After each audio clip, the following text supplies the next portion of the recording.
while I'm interested in a wide range of sustainable energy technologies and sustainable materials, I want to talk today about, can we actually create clean, sustainable plastics as well as green hydrogen in just one go? I'm always bad at this. Oops. Told you I'm bad at this. So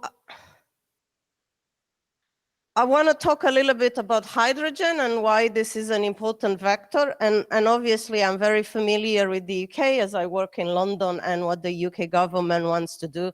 But I think probably this is generally available, approachable to other countries like the US. But in the UK, there's great ambitions to go from 27 terawatts hour of hydrogen that we have right now to a 10-fold increase, which is extremely huge. So we want to go to 270 terawatts hour by 2050, a huge ambition. And clearly, despite the heat wave that hit the UK this weekend, it's not very sunny. Most of it will come from wind, and I assume here in California, it's probably going to come from solar. So the idea is that we'll have a lot of renewable energy in the future to turn into hydrogen. And why is hydrogen so important is that it's a clean vector that could be used to decarbonize technologies in different sectors. So you would see here, I'm not sure this is working.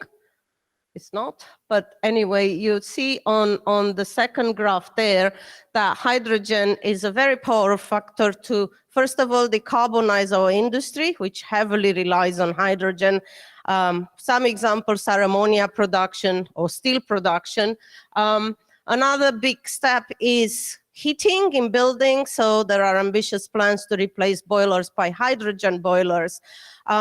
Fuel cells that use hydrogen to create clean energy can enable clean transportation, maybe not so much for cars, like personal cars, but especially for heavy vehicle transportation and you know, transport in trains and so on.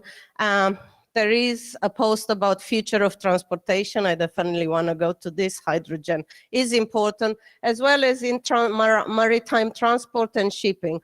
And then the second bar shows that this hydrogen will mostly come still from gas steaming with carbon capture in the UK, and that's because we kind of left it too late with the renewable technologies. I'm not a big fan of carbon capture, but it's an intermediate solution. But a lot of it will also come and be true green hydrogen from water electrolysis. And so these are some technologies that we have available at the moment to produce green hydrogen. They're all based on water electrolysis. So basically you put an electricity through a device, and one hand you generate hydrogen, and on the other hand you generate oxygen. And this can be different technologies, and it will all depend on which membrane you have in between. Some have concentrated alkaline electrolyte. This is the oldest technology that is already available for a while.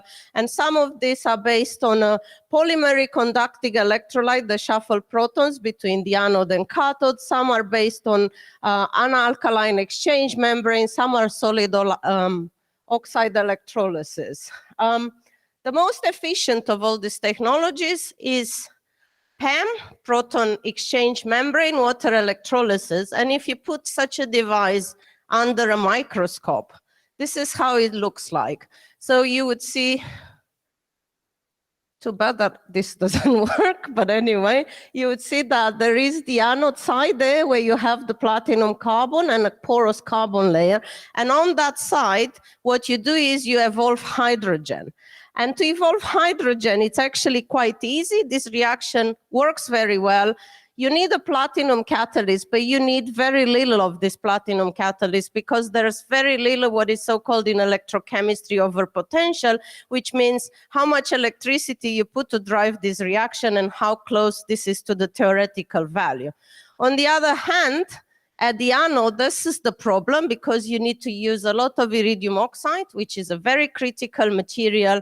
And that reaction, which is the oxygen evolution reaction, is actually very sluggish and very slow. So you need quite a lot of iridium oxide, which makes this technology very expensive, but also the electricity input that you need to put in it is very high because of this huge overpotential that is around 0.4 volts. But when you turn that into a real device, this is going to be quite significant. So my idea here is, why should we still bother with water? Can we actually electrolyze something else than water? And the advantage is that we have a lot of waste around. Can we take this waste, and there's a lot of this waste, different type of chemicals, and put it to an electrolyzer so that we still evolve hydrogen at the cathode, as in a classical electrolyzer, but at the anode, you would partially oxidize these waste compounds, and you would also produce high-value chemicals. So this technology has clear advantages. You don't need the iridium oxide.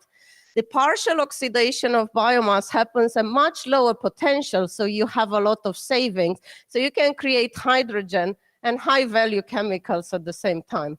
And it seems that I'm going out of time, but I just want very briefly to show you two examples. One is that we take glycerol, which is a waste product from the biodiesel industry, something that no one wants. And by doing this technology, we can actually produce significant amounts of lactic acid, which is a precursor for bioplastic, while efficiently producing hydrogen with good efficiency. And similarly, we can also take PET, which is the biggest plastic waste that we have, is recyclable only once in food grade. And what we do with the PET is we put it in sodium hydroxide, and we create the monomer that makes the PET back. So that's terephthalic acid, which can make new bottles. And another molecule that is ethylene glycol, which we also electrolyze to produce high-value chemicals and hydrogen. So I just wanted to show that we have another option to produce hydrogen and high-value chemicals. So we can take either bio-waste alternatives or plastic waste, and we can produce clean polymers and hydrogen at the site. Thank you very much.